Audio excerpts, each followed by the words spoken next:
আচ্ছা, আপনাদের কি মনে আছে জাতিসংঘের মহাসচিবের কথা? তিনি বলছিলেন আমরা দেখতেছি ডক্টর ইউনূসকে আর একটা নোবেল দেওয়া যায় কিনা।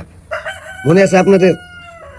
আর সেই নোবেলের রুবে ডক্টর ইউনূস এই বাংলাদেশকে আর একটা ফিলিস্তিন বানাবে। আর তা হবে মায়ানমারের ভিতর আরাকান আর্মিরে করিডোরের মাধ্যমে। আরে সুদকুর তো সুদকুরই হয়, সুদকুরের মতো লুবি পৃথিবীর কোথাও পাবেন না। কারণ লুবি না হইলে সুদ খায় না। এই নোবেলের লোভে আর একটা নোবেল নেওয়ার লোভে এই বাংলাদেশটারে আর একটা ফিলিস্তিন বানায় দিবে এই সুদকুর মহাজন বাঙালি। কবে তোমরা বুঝবা কোন কুমিরের হাতে পড়ছো এখনো আন্দাজ করতে পারো নাই। খাল কাইটা কুমির আছো, বুঝবা বেশি দিন লাগবো না।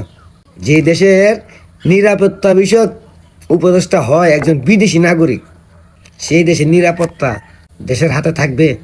আপনারা কি জানেন নিরাপত্তা বিষয়ক উপদেষ্টা ওনার বাড়ি কোথায়? উনি কি এই দেশের নাগরিক? উনি এই দেশের নাগরিক নয়, উনি অন্য দেশের নাগরিক। আর পুরো বাংলাদেশের নিরাপত্তার দায়িত্ব একজন বিদেশি নাগরিকের হাতে দিয়ে রাখছে। সুদখোর জালেম বাঙালিরা, কই থাকো তোমরা? কিসের খবর রাখো?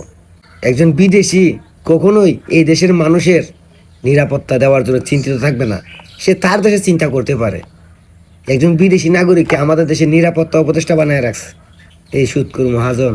আর আমরা বাঙালিরা ছায়া ছায়া দেখতেছি আমাদের নিরাপত্তা দিবে দিবে। এই বাঙালিদের ফিলিস্তিনের মতো ঘরবন্দি করে তিলে তিলে মারবো এই সুদখোর মহাজন।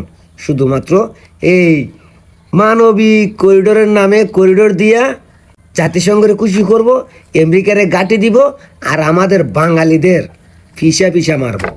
মিলায় নিও বাঙালিরা।